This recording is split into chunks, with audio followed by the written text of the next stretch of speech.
Good morning everyone. আজকের সকালটা একটু অন্যরকম। আজকের মন করলাম যে একটু মায়ের কাছে যাব, দক্ষিণেশ্বর কালী মাকে একটু দেখতে যাব, একটু পুজো দিয়ে আসবো, অনেক দিন যাওয়া হয়নি। সেরকম উদ্দেশ্যেই বেরিয়ে পড়লাম। রাস্তায় হালকা ঝিরিঝিরি বৃষ্টি হচ্ছে, বেশ সুন্দর ওয়েদার। এত সুন্দর ওয়েদারে যেতে এত ভালো লাগলো। আমাদের একটা দাদাও মাঝ রাস্তায় উঠে পড়লো আমাদের সাথে যাওয়ার উদ্দেশ্যে। খুব সুন্দর ওয়েদার আমরা পেয়েছিলাম আর এত ভালো লাগছিল হালকা বৃষ্টির মধ্যে যেতে, কি বলবো।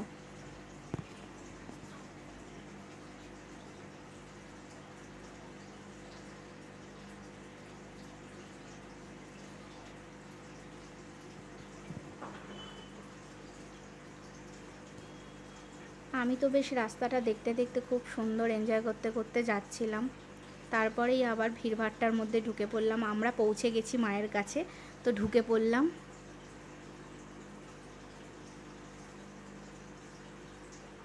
অবশেষে সেই সময়টা চলে আসলো যখন আমরা মায়ের কাছাকাছি চলে আসলাম।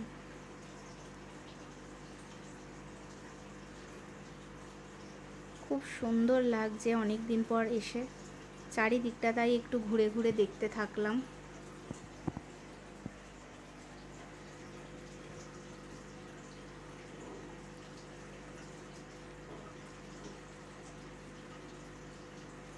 তারপর এখন আমাদের গাড়িটাকে আগে পার্কিং করতে হবে, করে তারপর আমরা একটু পুজো দেওয়ার জন্য প্রসাদ নিয়ে নেব।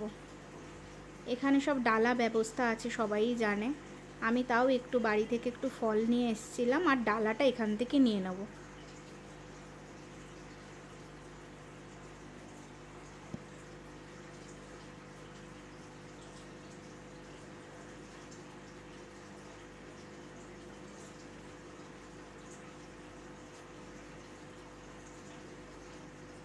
আজকেও মোটামুটি ভালোই ভিড় ছিল।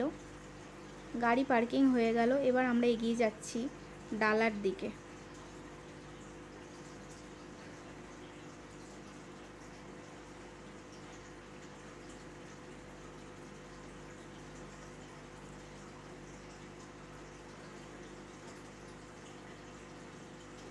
ডালা নেওয়ার আগে ভাবলাম একটু গঙ্গা জলটা নিয়ে নিই, আর গঙ্গা জলে ভালো করে একটু মাথায় ছিটিয়ে নিই, দিয়ে গঙ্গায় গেলাম।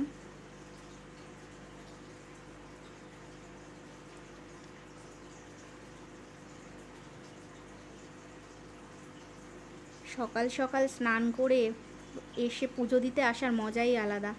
স্নান টান করে আমরা চলে এসেছিলাম পুজো দিতে, তাও আমরা একটু গঙ্গার থেকে ভালো করে গঙ্গা জল মাথায় ছিটিয়ে নিলাম। তারপরে চলে গেলাম ডালা নেওয়ার জন্য। ডালা সাজিয়ে নিয়ে আমরা মন্দিরের উদ্দেশ্যে চলে গেলাম। আমাদের ব্যাগ ট্যাগ সব এইখানেই রেখে মন্দিরের জন্য আমরা বেরিয়ে পড়লাম। Thank you. দক্ষিণেশ্বরের যেই বাজারটা বসে, খুব সুন্দর, যে কী কী এখানে বিক্রি করে, শাঁখা টাকা, শঙ্খ ঠাকুর, অনেক কিছুই এখানে পাওয়া যায়। তো সেটাও একটুখানি আমি তুলে নিলাম।